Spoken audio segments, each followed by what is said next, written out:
Nah, saudara yang dikasih Tuhan, kalau beberapa waktu yang lalu ya kita sudah membahas tentang salah satu pengajaran yang hari-hari ini cukup marak ya di media sosial, pengajaran yang sangat membahayakan kita, yang bisa menggoyahkan iman kerohanian kita, terlebih kalau kita belum bertumbuh maksudnya. Ya, kerohanian kita belum bertumbuh, kita terbiasa dengan sebuah kenyamanan, maka tawaran ya, pengajaran dari Kristen progresif itu akan menjadi santapan yang lezat buat kita karena kita nggak bertumbuh di situ. Ya, tapi puji Tuhan kita bisa kemarin memberikan berita yang seimbang ya, sehingga bukan yang bergema pengajaran mereka, tapi khususnya di sini pun kita berikan pengajaran yang sesuai dengan apa yang diajarkan rasul-rasul, sehingga beritanya bisa seimbang. Karena berbahaya kalau tidak ada berita yang seimbang, tidak ada klarifikasi atau penjelasan dari firman Tuhan dari sisi pengajaran rasul-rasul, maka suaranya bisa menjadi sebuah kebenaran, saudara. Ya, seperti halnya hoax. Hoax itu kalau terus bergema, akhirnya bisa ditangkap oleh publik, itu bisa sebagai sesuatu yang hal yang benar gitu. Makanya perlu ada jawaban, ada kalau bahasa teologi itu adalah apologet, apologetika. Apologetika itu sebuah ilmu, sebuah pengajaran yang memberikan pertanggungjawaban, ya, memberikan jawaban kepada pengajaran-pengajaran yang tidak sesuai dengan pengajaran rasul-rasul. Nah, hari ini sebenarnya saya sudah sempat bicara sama istri saya waktu ngobrol-ngobrol di ruang kerja di sekretariat, saudaraku, di ruang kerja saya. Kami sharing ngobrol-ngobrol tentang fenomena yang terjadi hari-hari ini, yang juga ada satu fenomena yang menghebohkan jagat dunia maya, maksudnya medsos ya, dan juga akhirnya membawa efek juga kepada dunia nyata, saudaraku, karena ada kelanjutannya. Nah, sebelum kejadian itu, sebelum viralnya hal itu, saya sempat ngobrol dulu sama istri, bagus kayaknya kita sekarang nggak bisa ya untuk mengajarkan tentang satu topik ini, ya, karena ini sangat riskan, ini sangat sensitif dan sebagainya. Tetapi begitu ini booming viral, saudaraku, ya, ini Tuhan seperti membuat hati saya itu mendidih, saudaraku. Hati saya itu membara gitu ya. Ini bahaya ini, karena setelah viralnya berita itu, kemudian banyak muncul istilahnya pengajaran-pengajaran tentang hal itu yang begitu marak sekali, saudara, yang istilahnya apa ya? Yang keluar dari pakem selama ini lah, katakan begitu ya. Yang seperti firman Tuhan ajarkannya, seperti kita doktrin dari Gereja Bethel Indonesia selama ini ajarkan, saudara. Ya. Nah, Tuhan tiba-tiba berikan saya kekuatan dan keyakinan ini harus disampaikan buat berita penyeimbang gitu ya. Karena kalau nggak ada berita yang seimbang, nanti sekali lagi ini yang memang sudah bergema di mana-mana gitu ya. Ya, saya sebut saja pengajaran tentang persepuluhan. Ya, sudah banyak sekali berita hamba-hamba Tuhan yang menentang hal ini, yang tidak setuju, yang mengatakan bahwa persepuluhan itu sudah nggak berlaku lagi. Ya, sebelum peristiwa sebelum berita viral yang yang kemarin ini, yang ada sebuah perbandingan itu, ya kan, itu pun sudah sangat bergema gitu tentang hal itu. Ditambah lagi munculnya yang viral kemarin, sehingga tambah bergema lagi, saudaraku. Nah, suatu hari beberapa hari yang lalu, saya melihat di TikTok ya, di medsos, ada seorang baru muncul sih, saya lihat baru muncul, tapi memang sudah kemudian cepat sekali istilahnya postingannya sangat viral juga. Nah, kemarin pas tiba-tiba muncul di beranda, saya sempat dengarkan istilahnya penjelasan penafsiran dia. Nah, di situ saya langsung mendidih, saudara. Wah, tadinya saya nggak mau respon, saudara, tapi Tuhan dorong saya. Kamu harus jawab gitu. Kamu harus kasih pengertian. Karena itu dibaca, didengar oleh banyak orang. Jadi ketika nanti didengar, mereka bisa lihat komennya, mereka bisa baca dari komen saya. Saya memberikan klarifikasi secara singkat, saudara. Nah, hari ini kesempatan yang baik, jujur ya. Semua kembali kepada keputusan kepada saudara sendiri masing-masing pribadi. Saudara mau menerima, mau percaya atau tidak, mau melakukan atau tidak, semuanya itu tergantung dari diri saudara sendiri masing-masing. Tapi tugas tanggung jawab saya sebagai gembala tetap harus saya fungsikan, tetap harus saya lakukan, saya tetap harus ngomong soal hal ini, saudaraku, ya, sesuai dengan apa yang ada dalam Alkitab. Memang mereka juga berdasarkan Alkitab, tapi nanti kita akan jawab, ya. Kita akan berikan jawaban-jawaban bahwa ternyata ada sesuatu yang lain yang mereka nggak apa istilahnya ya, nggak baca secara utuh gitu kira-kira. Ya mungkin bisa ditampilkan, silakan. Yang sudah saya siapkan tinggal bikin aja. Nah ini judulnya adalah apologetika persepuluhan. Ya. Artinya sebuah jawaban ya, dari apa yang orang-orang di luar sana mempertanyakan tentang sebuah kebenaran yang kita yakini. Kita berhak untuk menjawab, saudara. Alkitab memerintahkan kita harus memberikan pertanggungjawaban kepada mereka yang mempertanyakan iman kita, yang mempertanyakan kebenaran tentang apa yang kita yakini dari pengajaran rasul-rasul. Nah hari ini saya pun akan menjawabnya, saudaraku. Ya, yuk langsung klik saja. Nah pertama, saudaraku, kita lihat dulu pengertiannya dulu, ya, tentang persepuluhan itu. Dari kata Ibrani, ya, persepuluhan itu adalah menggunakan kata maser, ya. Nah, ini artinya secara hurufiahnya adalah 1/10 bagian. Ini artinya dulu ya, berdasarkan dari kata Ibrani yang maser, ya. 1/10 bagian. Next selanjutnya.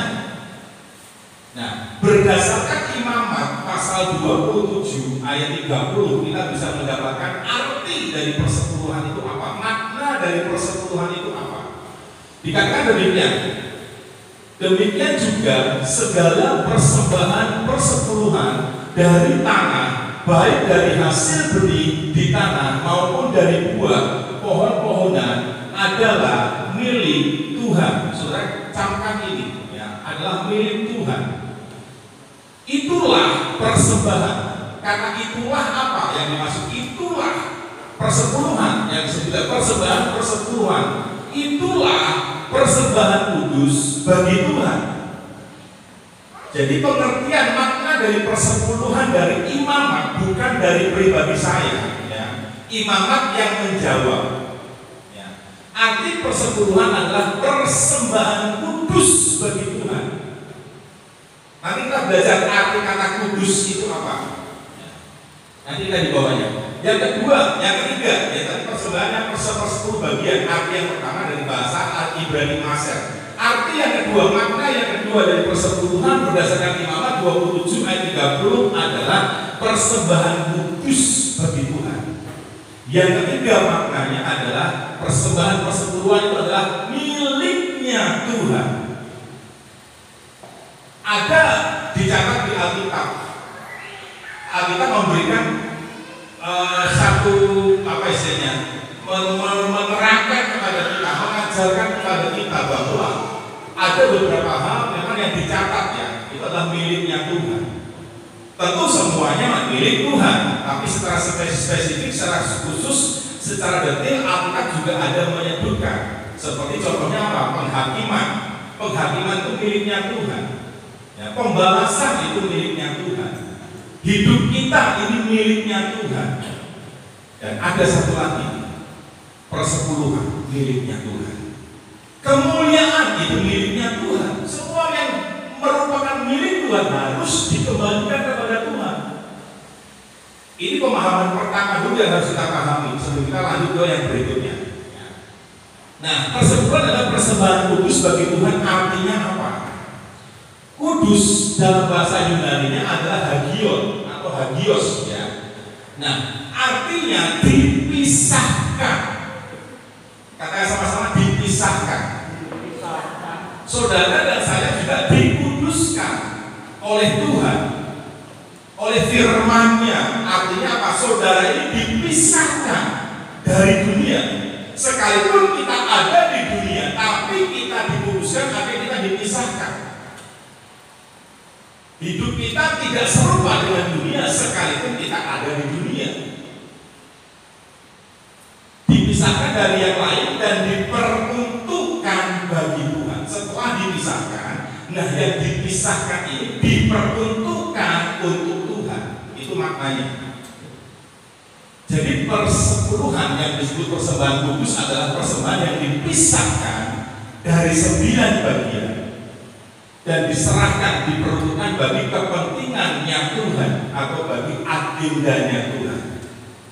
Tuhan punya agenda, amalan agung itu agendanya Tuhan. Kehendak Tuhan yang harus kita lakukan itu agendanya Tuhan.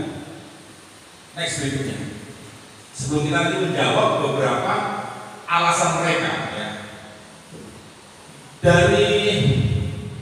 Ini sudah ya, kita sudah jelaskan tadi. Persepuluhan adalah miliknya Tuhan. Boleh kita lewat saja. Nah, sekarang kita masuk kepada argumen mereka. Mereka berargumen seperti ini.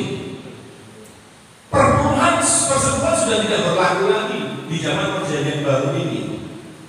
Alasannya ini, mereka berkata bahwa persepuluhan itu adalah ajaran Taurat, perjanjian lama, di mana kita tidak perlu lagi mengikuti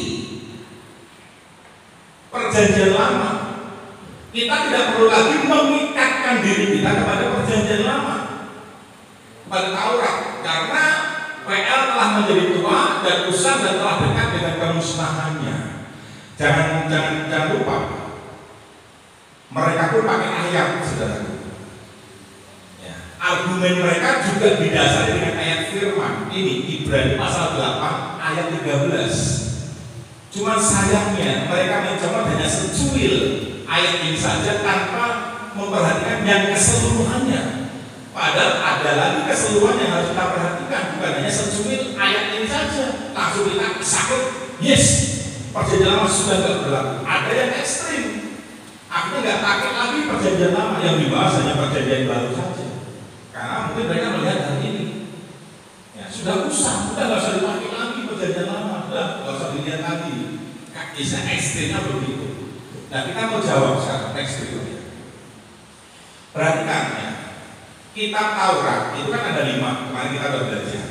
Kejadian, Keluaran, Imamat, Bilangan, dan Ulangan. Itu yang menulis Musa.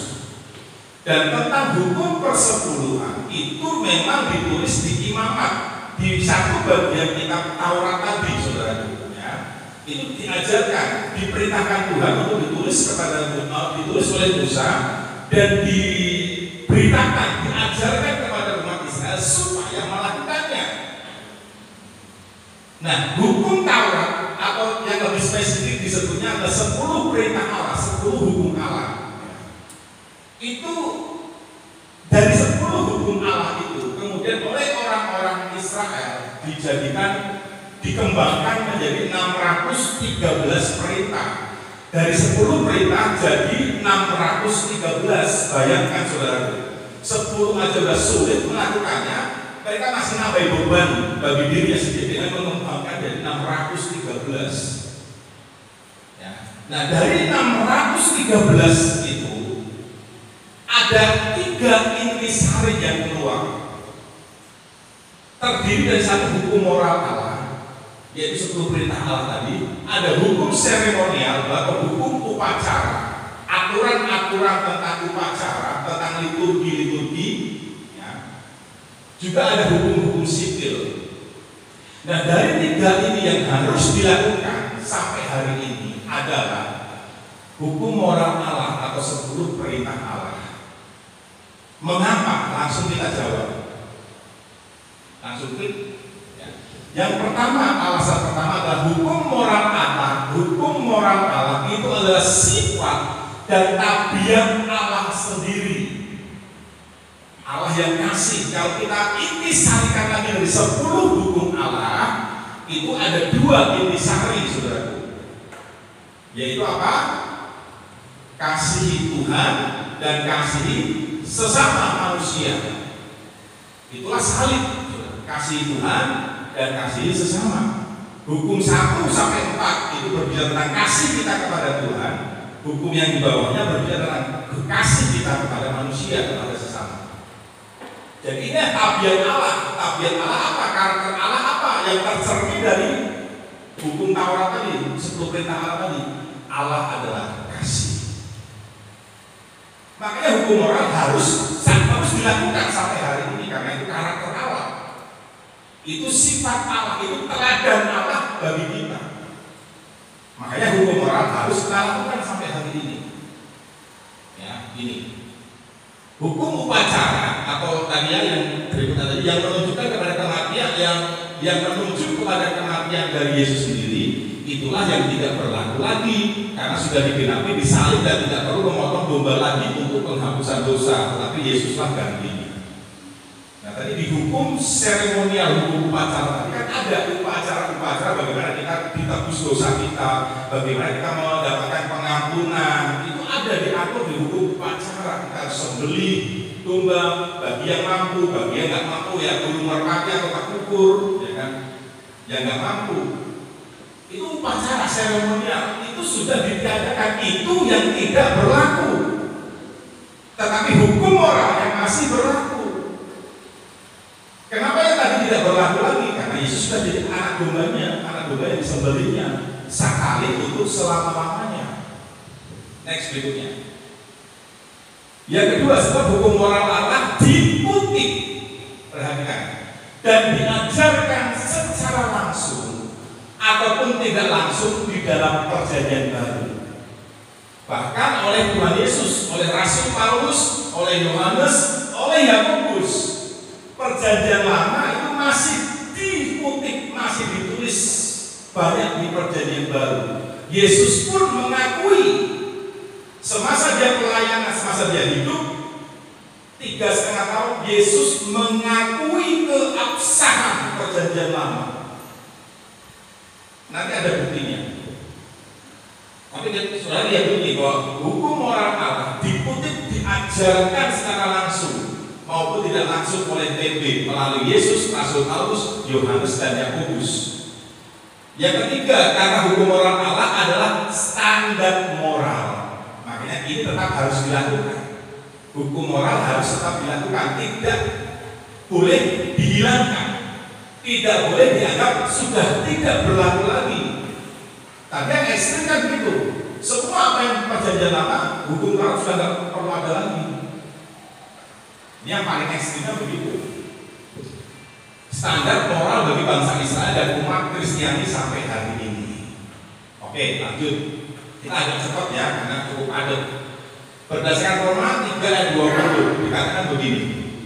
Sebab tidak seorang pun yang dapat dibenarkan di hadapan Allah. Tidak ada seorang pun dapat dibenarkan di hadapan Allah oleh karena melakukan hukum Taurat.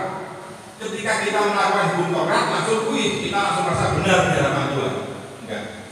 Alkitab mengatakan tidak ada seorang pun dibenarkan berdasarkan melakukan hukum Taurat. Enggak ada. Ya, karena kenapa? Justru oleh hukum Taurat orang mengenal dosa. Hukum Taurat kan berkata jangan membunuh, jangan mencuri, jangan bersaksi dusta. Dengan adanya hukum itu membuat orang jadi tahu tentang dosa. Ini berarti dosa nggak boleh. Tapi di hadapan Tuhan artinya ini Allah menggunakan hukum moral sebagai standar kebenaran. Bukan untuk supaya apa? Kita jadi tahu dosa, beda cara pandangnya. Kalau manusia cenderung kepada kita jadi tahu dosa, ini dosa. Tapi kalau Tuhan tidak seperti itu cara berpikirnya, pandangan Tuhan tidak seperti itu. Tuhan memandang hukum moral ini adalah menjadi standar kita. Yang mengerti katakan amin. Ya. Hukum moral sebagai standar kebenaran yang menilai kita dari dosa, beda artinya. Konsep pandangannya berbeda antara manusia berdosa dan Tuhan. Next berikutnya. Jawaban yang kedua. Ya, jawaban kedua. Jawaban pertama jelas ya, hukum Taurat atau perjanjian lama tidak dihilangkan semuanya. Yang dihilangkan hanya hukum seremonial dan beberapa hukum sipil. Hukum sipil ada beberapa yang masih dilakukan. Tapi banyak yang sudah tidak dilakukan lagi. Banyak itu hukum sipil ya. Tapi hukum Taurat sekutu kita Allah tetap harus dilakukan. Itu jawaban yang pertama. Jadi kesimpulannya tidak dihilangkan. Perjanjian lama tidak dikatakan sudah tidak berlaku lagi. Tidak seperti itu. Jawaban yang kedua, mengutip dari Alkitab Penuntun Hidup Berkelimpahan Full Life Study Bible. Saya punya Alkitabnya, cukup tebal dan besar, saudaraku. Itu harganya bisa beli 330, sekarang sudah 500 lebih harganya. Ya. Penerbitnya Gandul Mas di Kota Malang. Saya beli langsung di Gandul Masnya karena waktu itu saya ada di Kota Malang. Ya. Di halaman 2069, kalau sudah punya saudara nanti buka di rumah, halaman 2069. Di situ ada sebuah artikel tentang Perjanjian Lama dan Perjanjian Baru. Judulnya itu Perjanjian Lama dan Perjanjian Baru. Nah, kita lihat next slide-nya. Nah, rangkumannya hubungan antara Perjanjian Lama dan Perjanjian Baru ada di poin 5, situ ditulis. Dikatakan begini, dengan datangnya Perjanjian Baru, ini Perjanjian Lama, datang Perjanjian yang baru melalui Kristus. Perjanjian yang lama tidak terpakai lagi. Tadi Ibrani menulis di Ibrani 8 ayat 13 ya. Tetapi ini tidak berarti bahwa PB Perjanjian Baru menjadikan seluruh PL tadi tidak terpakai lagi. Karena tadi masih ada hukum Taurat yang harus tetap dilakukan sampai hari ini karena itu menjadi standar moral, itu menjadi karakter Allah, teladan Allah buat kita. Untuk kita bagaimana kita harus hidup di masa sekarang. Tetapi hanyalah bagian-bagian perjanjian Musa yang berhubungan dengan keselamatan yang diperoleh melalui ketaatan kepada hukum Taurat. Dulu, ya kan, keselamatan bisa dilakukan, didapatkan dengan cara penebusan, penyembelihan, korban, domba dan sebagainya, upacara-upacara tadi, ya kan. Sistem upacara korbannya. Nah, inilah yang dihilangkan, saudara. Ini agak berlaku lagi, ya. Next berikutnya. Kita lihat Tuhan Yesus bersaksi tentang keabsahan Perjanjian Lama. Bagaimana mungkin Tuhan Yesus mengakui Perjanjian Lama, tapi kita berani-beraninya ngomong Perjanjian Lama nggak berlaku lagi. Berarti lebih Tuhan Yesus daripada Yesus sendiri. Ya. Lebih Yesus daripada Yesus, saudara. Berarti oh, Yesus mengakui Perjanjian Lama. Yesus nggak pernah menghapus Perjanjian Lama, bahkan dia mengutip Perjanjian Lama.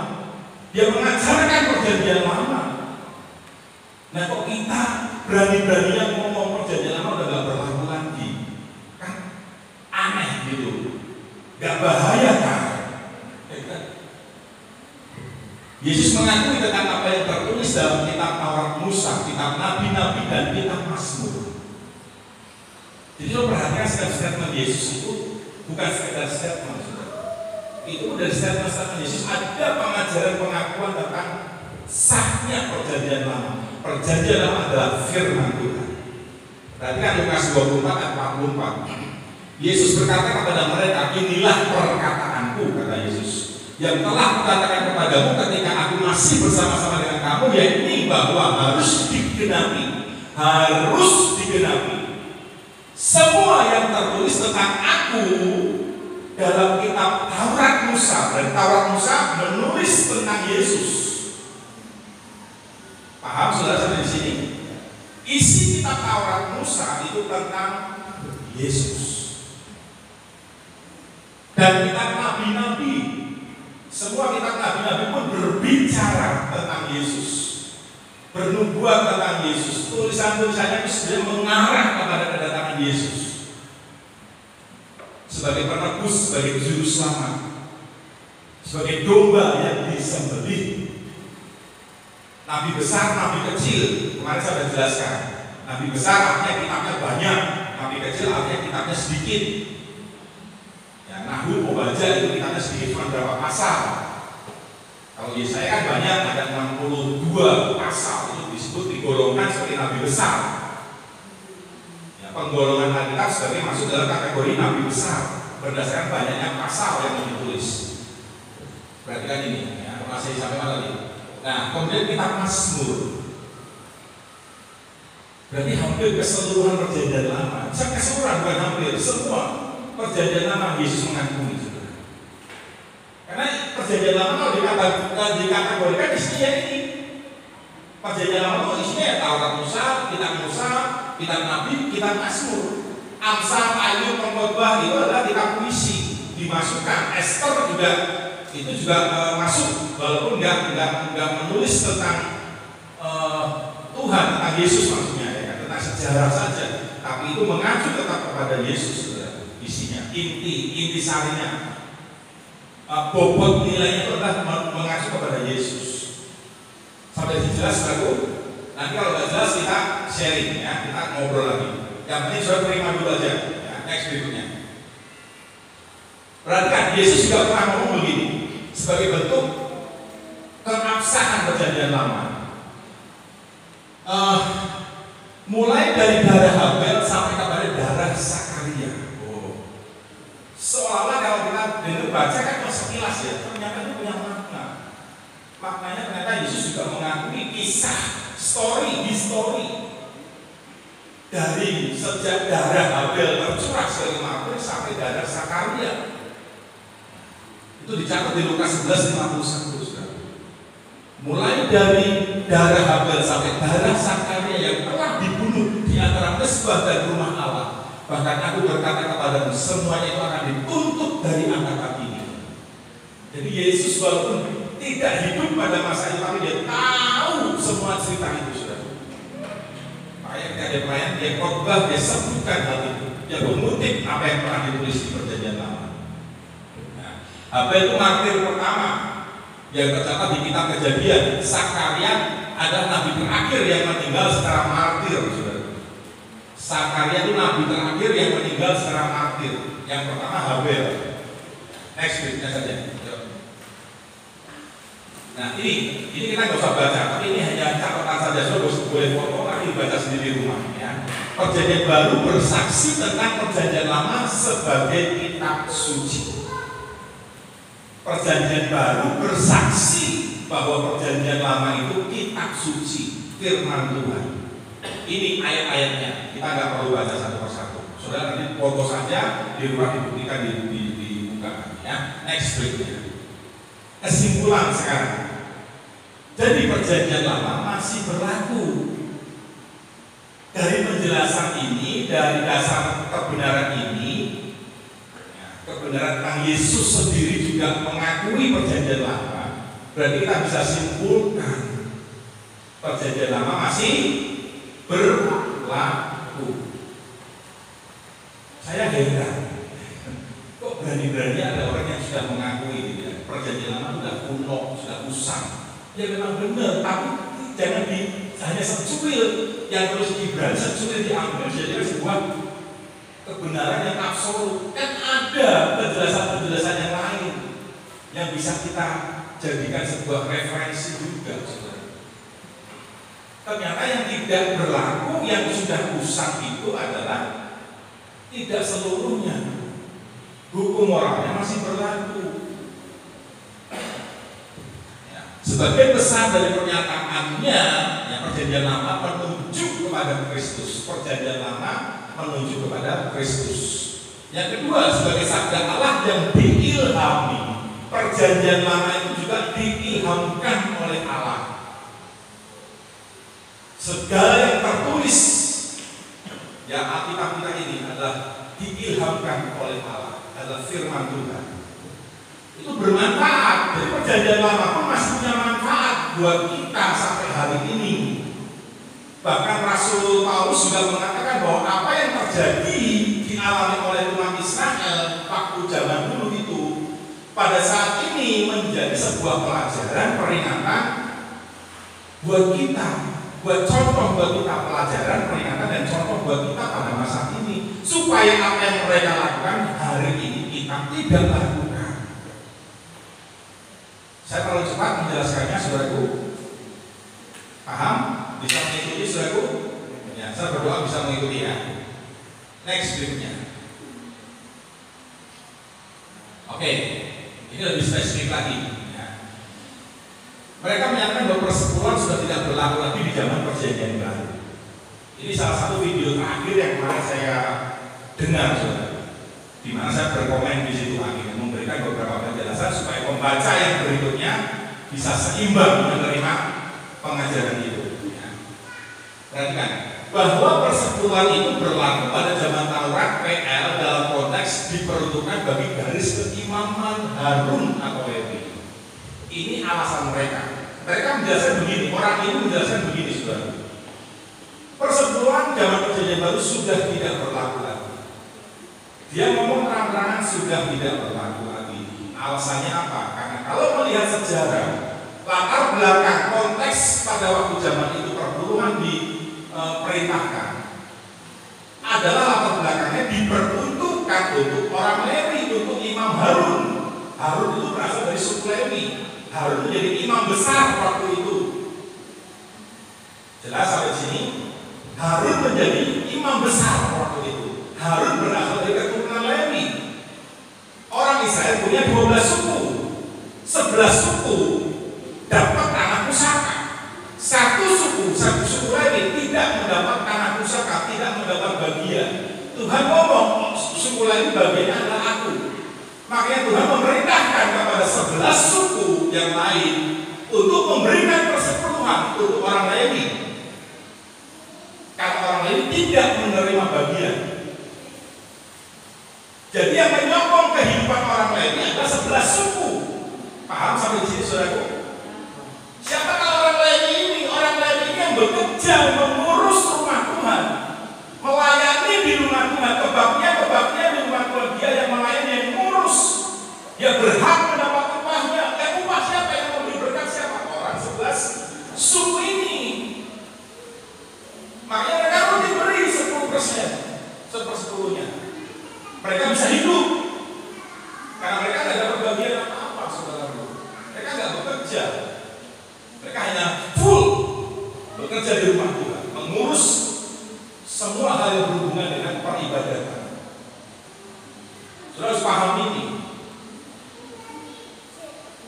Amin, saudaraku. Nah, ini yang dijadikan alasan. Yang berikutnya begini.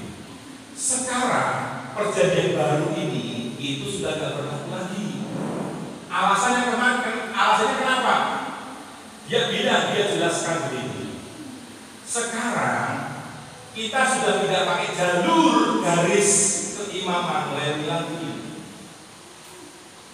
Tapi sekarang sudah diganti oleh Yesus yang berasal dari garis keturunan imam besar yang dari keturunan Yehuda. Yesus berasal dari suku Yehuda. Yang dulu dipegang orang Lewi, dipercayakan pada orang Lewi. Zaman Yesus orang Yehuda. Sekarang dia yang pegang. Jadi itu udah di luar konteks. Persepuluhan dulu kan untuk orang Lewi, tapi sekarang sudah dirubah sama Tuhan sebagai suku Yehuda. Jadi kita nggak perlu lagi kasih 1/10 karena konteks itu, perbedaan konteks itu. Jangan lupa, saudaraku, harus melihat kebenaran secara utuhnya. Yesus disebut dan Yesus sebagai imam besarnya di Perjanjian Baru dikatakan di Ibrani, baca Ibrani 7 itu lengkap tentang Melkisedek. Tentang Melkisedek kita bisa tahu.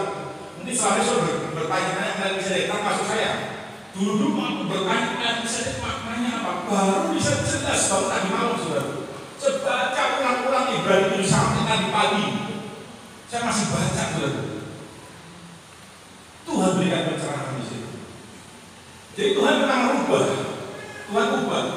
Karena keimaman Harun, keimaman Lewi zaman itu tidak sempurna, tidak bisa menyelamatkan. Mereka harus berganti-ganti terus imamnya karena mati. Dan itu tidak menyelamatkan. Keimaman dalam Lewi tidak menyelamatkan.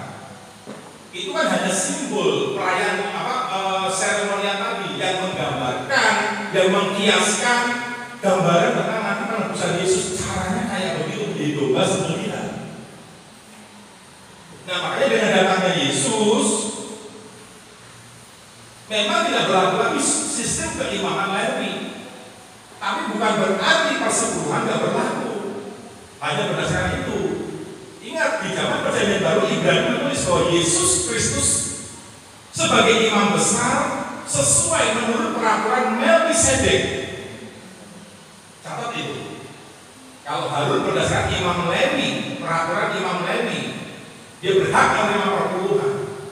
Lalu Yesus bagaimana sebagai imam besar dari keturunan dari peraturan Melkisedek, dari garis keturunan Melkisedek? Kita harus pahami dulu makna Melkisedek itu, saudara. Saya jelaskan. Jadi dengan perubahan itu, sebentar ya, dengan perubahan tadi keimaman Lewi menjadi keimaman Melkisedek, yaitu Yesus sebagai imam besarnya, bukan berarti persepuluhan tidak berlaku lagi, hanya berdasarkan konteks tadi.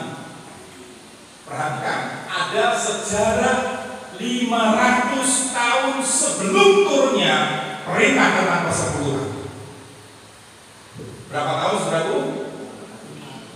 500 tahun sebelumnya, sebelum perintah persepuluhan itu diberikan Tuhan kepada Musa untuk dilakukan kepada umat Israel untuk menyokong kehidupan orang Lewi.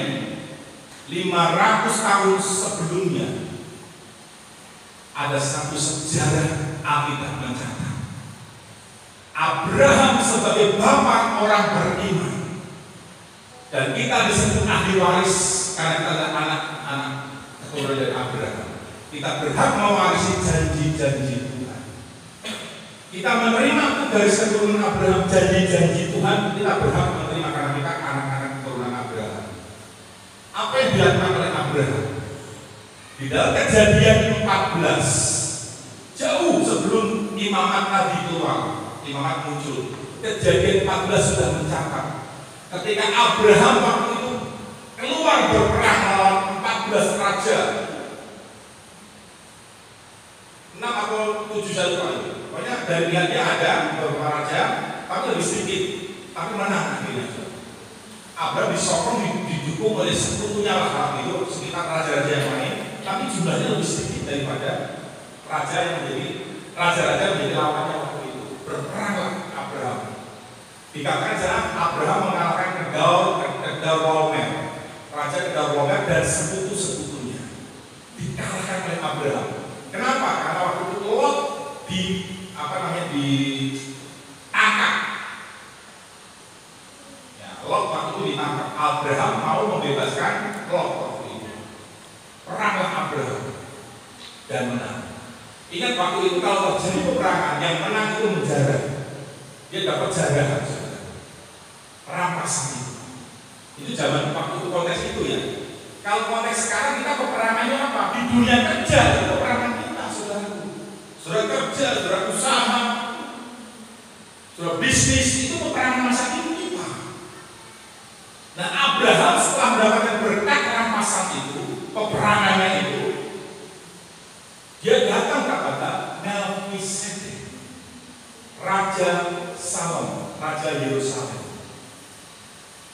Melkisedek raja kebenaran dan raja damai, itu artinya orang-orang Yahudi, para penafsir Alkitab, bapak-bapak, ahli-ahli Alkitab, mereka meyakini bahwa Melkisedek itu adalah Kristofani, penampakan Tuhan, penjelmaan Tuhan dalam bentuk manusia. Jadi Melkisedek yang dikatakan sebagai Raja Salom itu sebenarnya mewakili kiasan dari Melkisedek yang akan ditulis di Ibrani pasal 7 itu. Abraham sudah memberikan persepuluhan kepada Melkisedek. Apa yang dilakukan oleh Melkisedek Raja Salom itu? Melkisedek langsung memberikan roti dan anggur. Ini bisa diartikan Melkisedek melakukan perjamuan kudus. Kemudian Melkisedek memberkati Abraham. Jadi Abraham sudah bersepuluhan, melakukan persepuluhan, belum ada hukumnya, belum ada peraturannya. Abraham sudah lakukan, sudah 500 lebih tahun yang lalu sebelum munculnya. Abraham sudah lakukannya, dan dia berikan kepada Melkisedek. Ibrani mencatat Melkisedeknya adalah siapa? Kristus. Berarti hari itu ketika Abraham memberikan persekutuan kepada Melkisedek, itu punya pesan. Melkisedek yang ini, itu juga Kristus yang muncul. Jadi persekutuan tetap harus kembali kepada Kristus. Peraturan Melkisedek apa? Saya sempat bertanya-tanya, imam besar sesuai peraturan Melkisedek. Saya sempat perlu bertanya apa ya artinya ya. Saya baca lagi sudah. Ternyata itu peraturannya. Apa? Melkisedek menerima persepuluhan dari Abraham. Berarti Yesus pun yang dikatakan sebagai imam besar berdasarkan aturan Melkisedek garis. Imam Melkisedek bukan imam Harun lagi. Dia masih berhak menerima persepuluhan. Paham sampai di sini saudaraku? Cukup jelas penjelasannya? Masa dikatakan tidak berlaku lagi hanya gara-gara konteks itu untuk orang Lewi? Sudah diganti keimamannya kepada Yesus sesuai aturan Melkisedek. Mereka tidak lihat ini. Jadi kesimpulannya apa? Persepuluhan tetap masih berlaku. Berdasarkan apa? Berdasarkan keimaman Melkisedek. Dan juga berdasarkan keimaman Lewi. Karena orang Lewi sampai hari ini, konteks orang Lewi sampai hari masih ada sudah orang-orang yang memang bekerja melayani di rumah Tuhan. Makanya Nabi Maria ini mau membawa seluruh persembahan sepersepuluhanmu ke rumah Tuhan, supaya ada persediaan makanan di rumahku. Kan masa sekarang masih ada orang-orang Lewi yang memang mendedikasikan hidupnya untuk bekerja di rumah Tuhan, mengatur peribadatan, menggembalakan domba-domba Tuhan. Itu orang-orang lain pada masa ini gambarannya. 11 suku yang lain harus menopang. Paham saudaraku? Ya soal banyak penyelewengan itu tanggung jawab oknum masing-masing. Saudaraku jangan digeneralisasi. Kalau tidak semua seperti itu.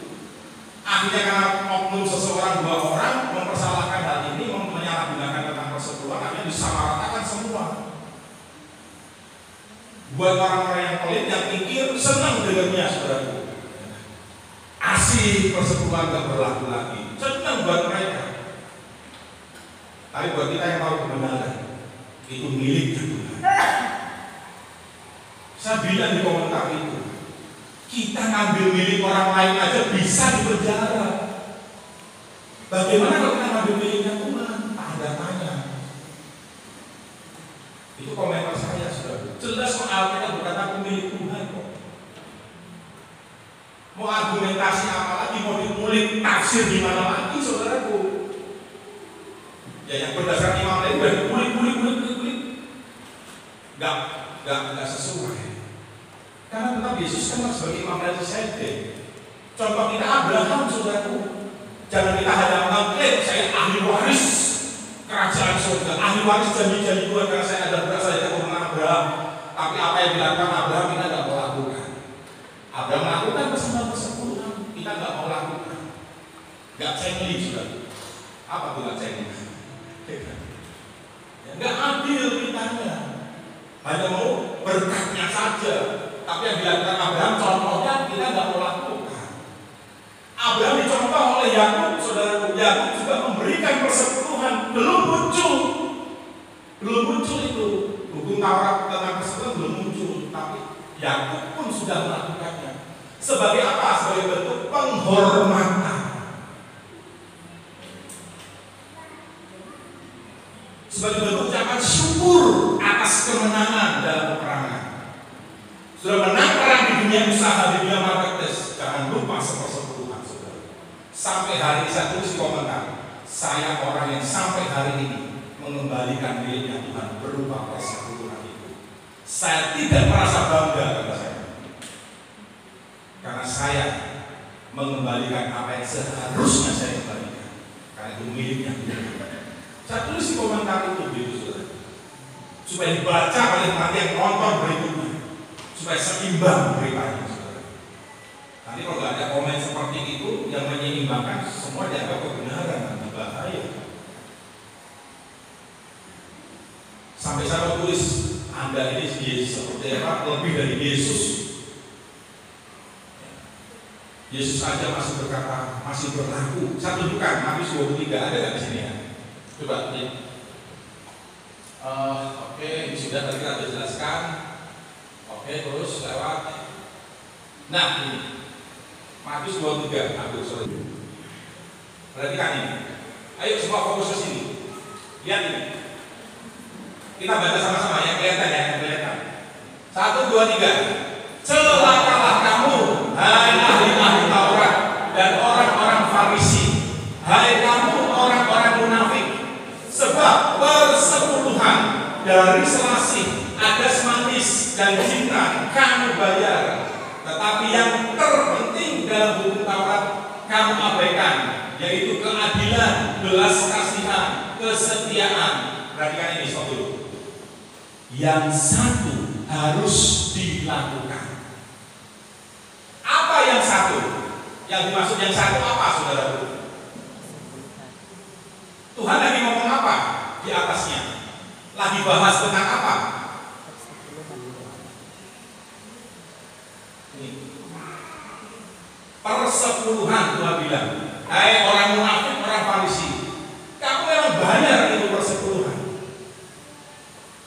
Tetapi memang ada yang lebih penting dari hukum Taurat itu. Keadilan, belas kasihan, kesetiaan itu memang lebih penting dari persepuluhan. Percuma kita persepuluhan, tapi kita nggak setia. Memang betul, belas kasihan itu lebih penting. Malah ada hamba Tuhan yang ngomong begitu, saudara. Jangan berikan waktu ke gereja kalau orang tuamu perlu sokongan dana. Saya hanya urus dana, saudara. Mereka lupa kebenaran ini, saudara. Kita lanjut ya. Saya langsung tadi. Yang satu persepuluhan harus dilakukan.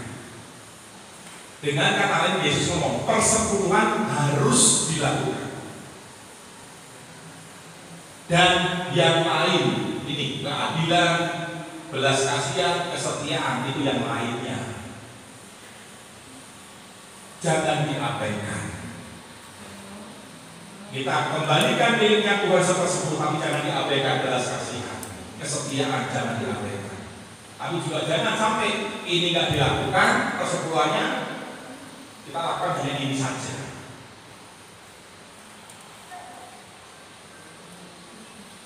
Ayat berikutnya apa ya? 24-nya ada. Oke, yang ini.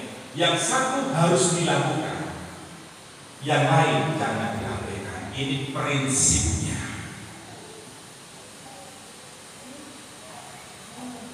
Persepuluhan harus dilakukan. Yesus ngomong. Mau diulik apa lagi? Mau ditafsir apa lagi, saudara? Apakah sudah terlalu jago, terlalu pintar, atau terlalu sombong? Orang berani menafsir ngomong persepuluhan sudah tidak berlaku. Yesus masih memberlakukan kok. Yesus kan ngomong masih berlaku, tapi kok dia ngomong nggak berlaku, keterlaluan, saudara. Kalau kata saya cinta gitu. Menyesatkan banyak jiwa-jiwa itu. Bagaimana dengan hamba-hamba Tuhan yang dalam pedalaman yang mereka perlu sokongan yang lainnya, saudaraku? Amat aku bagaimana nanti? 11 itu tanggung jawab loh, saudaraku. Mereka diberikan untuk menyokong orang-orang Lewi, saudaraku. Bukan saya yang ngomong nih, Yesus yang ngomong nih. Amin. Yang satu, Tuhan lagi ngomong satu tentang persepuluhan, yang satu tentang belas kasihan, kesetiaan, keadilan. Yang satu ini harus dilakukan, yang ini jangan diabaikan. Persepuluhan tetap